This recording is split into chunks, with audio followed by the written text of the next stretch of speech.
Mirko Meyer-Schönherr, we're very proud to have you here at this private equity conference. And first question, as a partner of the private equity firm PAI, you've been engaged in many large deals over the last 7 years. And which shift have you seen in target companies since you joined the company? Just to add to that, I've been in private equity now since 14 years. Because I was at Apex before.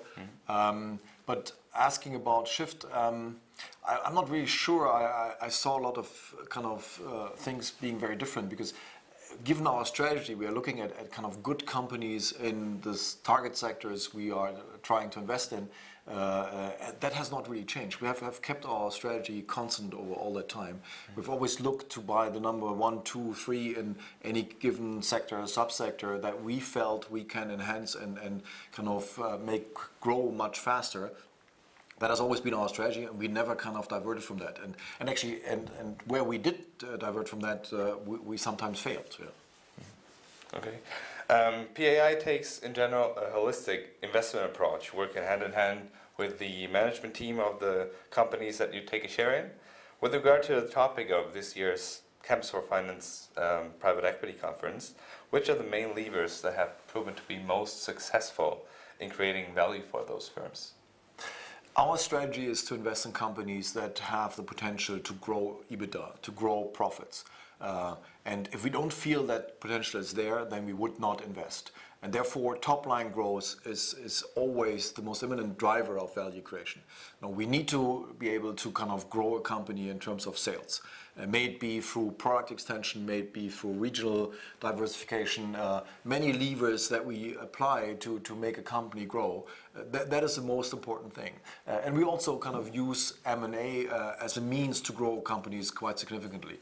For example, when you look at our current portfolio, a fund that we started to invest in 2008, we have already done more than 60 add-ons in this one portfolio. So adding smaller companies to bigger companies is a strategy we apply quite a lot. For example, when you talk about one of our portfolio companies, Swissport, it's the largest ground handling company in the world. You see, for example, at Munich airport, we bought that company from a French real estate conglomerate that was in trouble. It had 1.8 billion sales at that time.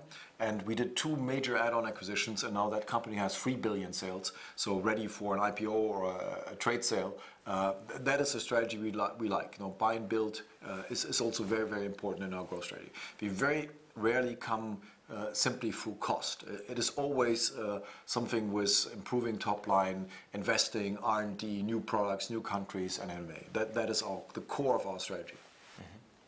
What we hear at the moment is that the outlook is very positive for private equity and for hedge funds.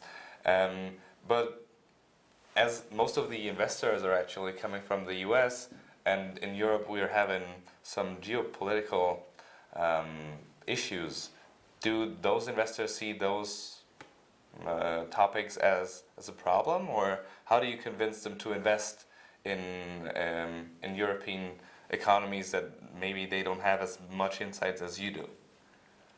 I think it depends very much on your LP base. For example, 70% of our LP base is European. So I think European investors have quite a good understanding of what's going on in Europe and therefore don't hesitate to invest in private equity.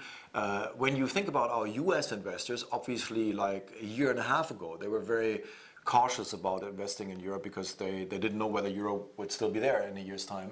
That has all changed. And I remember that we had US investors visiting and saying, well, guys, close down your Southern European offices, Italy, Spain, because it's a big disaster. You're never going to make money there. It just doesn't make sense to have teams on the ground.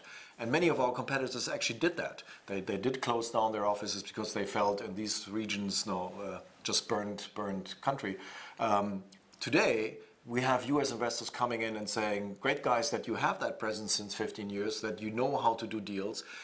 These markets are much more relationship driven than, for example, a very efficient market like Germany or the UK, where you have basically only auctions, very few proprietary sales happening.